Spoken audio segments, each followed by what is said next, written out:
Sveiki draugai, su jumis Haroldas, Krypto mokymų centras. Šiandien pirmadienis, birželio 2 diena ir darome dienos analizę. Taip, tai BTC po šiokio tokio short term downtrendo kaip ir rado suportą, bent jau short term ant 103K. Po failed breakouto čia užtrepinti ETF flows, čia irgi realiai ETF vis dar buvo positive flows, ir kai prasidėjo downrendas, prasidėjo likti ETF sell-offas.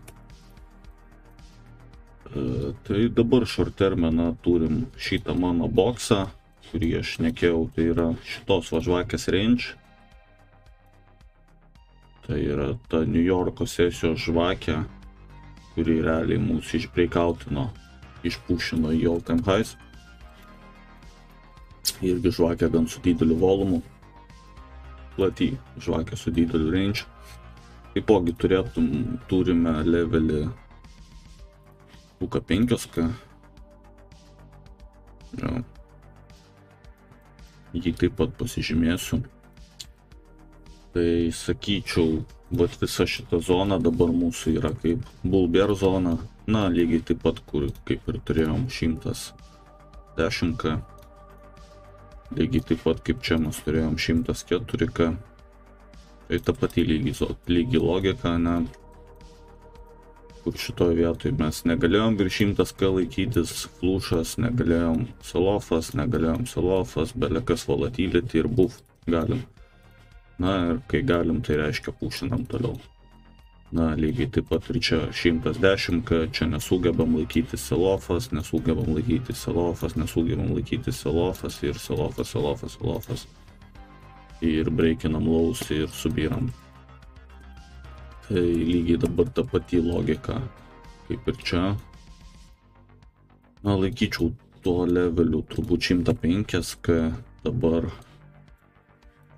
Matom, kad ir iš past price action'o turėjom čia šiokių tokių, gal viską nutrinsiu.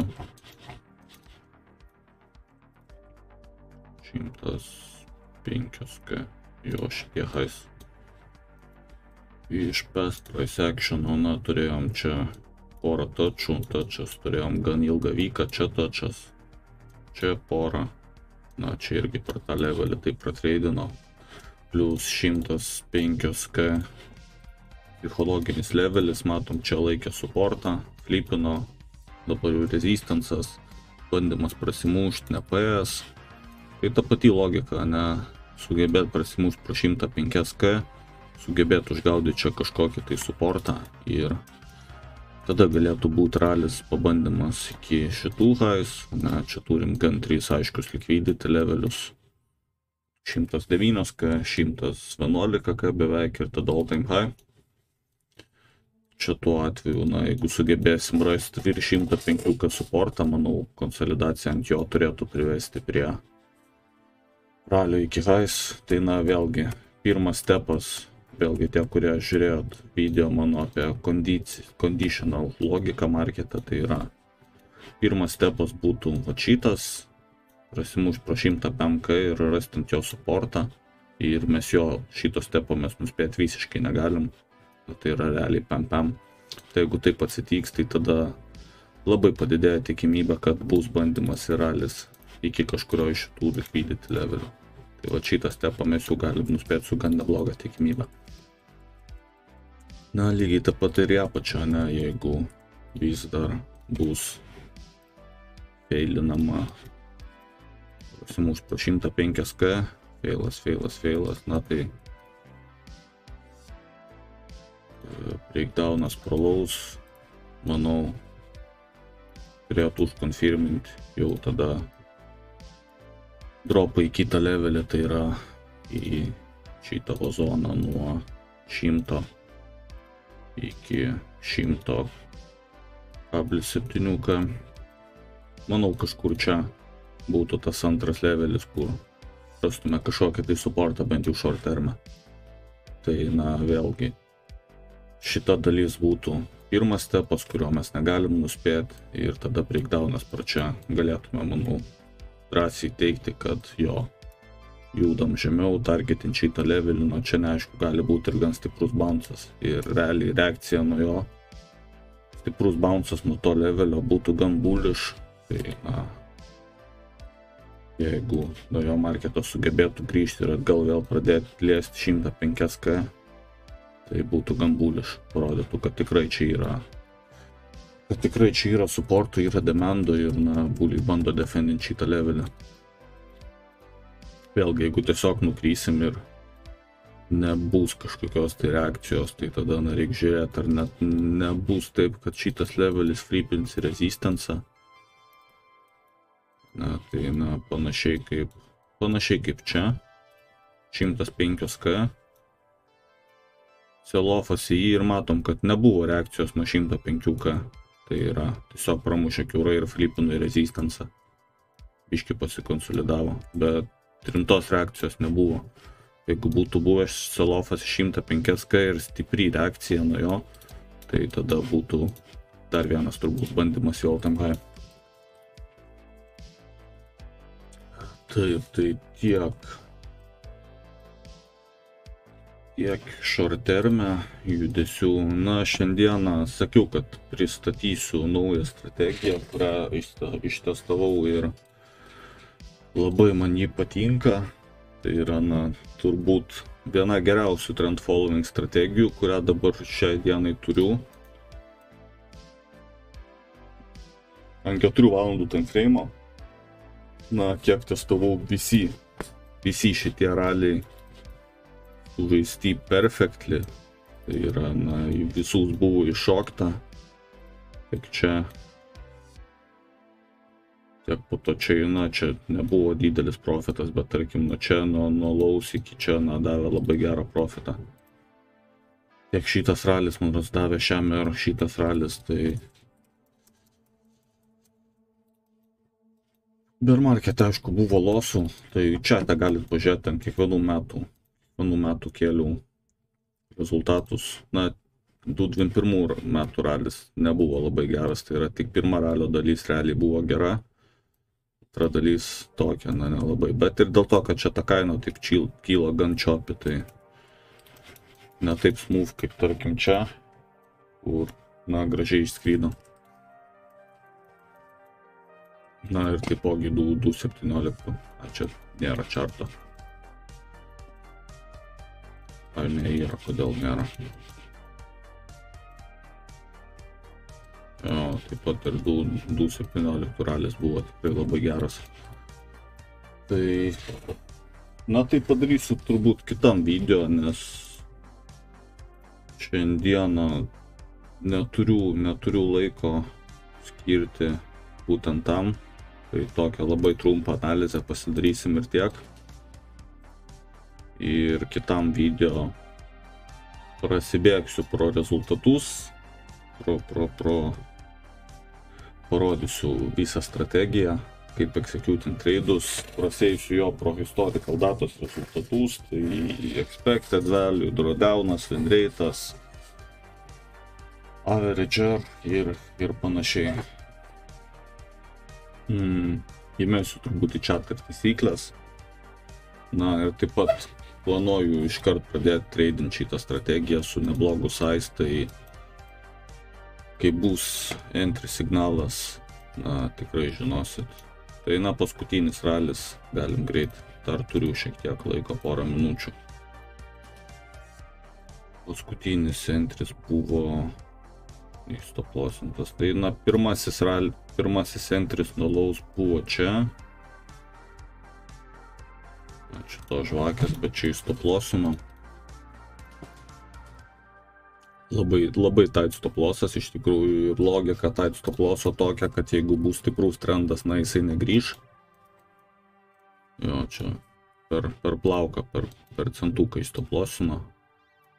Ir šitoje vietoje davė dar vieną entry. Ne čia, bet čia.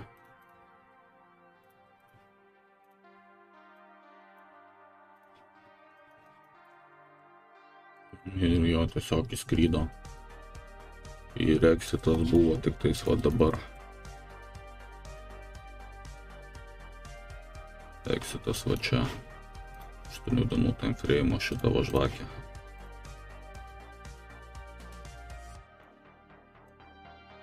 Čia davė neblogą 16 ir vyną. Na, aš aišku, ant savo mažesnės time frame strategijos čia daugiau išskalpinau, bet ten ir volatility didesnis, ir drawdownas didesnis. Šiaip šitą strategiją, na, tikrai nebloga. Taip pat, na, ir Trumpo ralis entris buvo. Trumpo rally čia.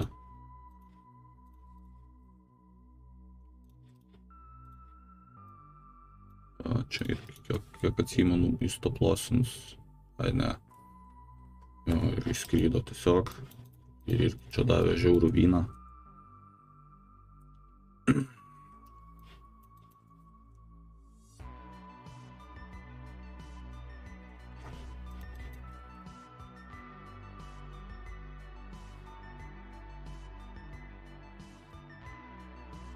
Jo, ir exitas čia, jo, šitą 8 valandų žvakę.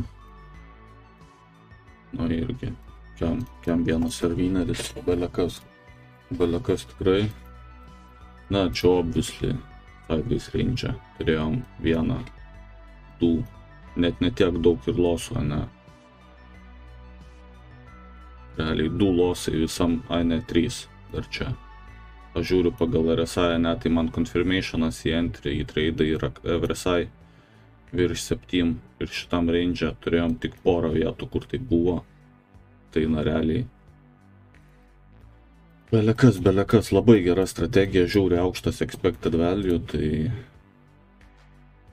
labai džiaugiuosi ją atradęs ir na tikrai dalinsiuos signalais. Galėsi tradint, na, čia ant 4 valandų, tai tikrai be problemų čia galima viską tradint rankom. Irgi na į šitą ralį apie kemer davė, jeigu gerai pamenu. Jo, ir čia exitas, čia.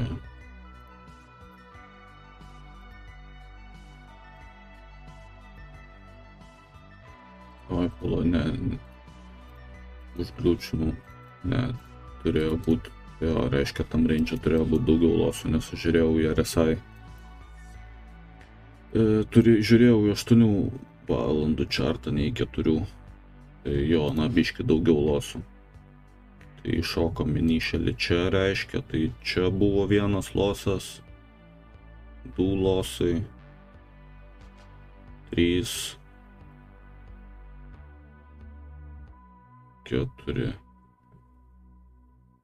Na, čia galimai 1 tiesiog. 4, 5, 6, 7. Na, gal 7 losai buvo šitam range. Bet skrydis į jį čia irgi buvo apie kemer wineris. Jo, šitą žvakę. Jo, čia irgi buvo 1 losas. Nu tai jo, average drawdownas tai yra kiek losų gali būti iš eilės, nuo 5 iki 10, bet na po to wineris tiesiog baisiai viską atperka. Ir na jau su tokia strategija, tai kaip jeigu BTC lėks, jeigu marketas lėks, tai tikrai būsi trendo dalis. Tai specialiai sukūriau tokią strategiją, na, kad visi galėtume tradint. 4 valandos tikrai tas time frame'as, kur jau galima rankom drąsiai tradint. Jo, čia skrydis buvo žiaurus wineris 3.6. Šį čia ralis nuo lows. Ai ne, čia ETF ralis irgi čia belekas, čia iššokai, čia kažkur iššokai. Čia irgi PMR. Čia ralis nuo lows irgi belekas, nu žodžiu. Superinė strategija, tai rytoj tiksliau padarysim grinai šitos strategijos review, dabar tik tokį daviau sneak peeką, biškį jūs užhypint. Šiandieną, na, biškį užsiėmęs, neturiu laiko čia valandą laiko video daryti, tai tokią trumpą apžvalgėlę, trumpą strategijos sneak peeką ir tiek. Dėkui, kad žiūrėjot YouTube'ai, jeigu norit daugiau matyti, na ir live gaut informaciją realiai apie šitos strategijos entrius ir exitus, tai užeikit į Telegramą, ten rasit visą informaciją. Jo, tiek šiandieną, susitiksime rytoj.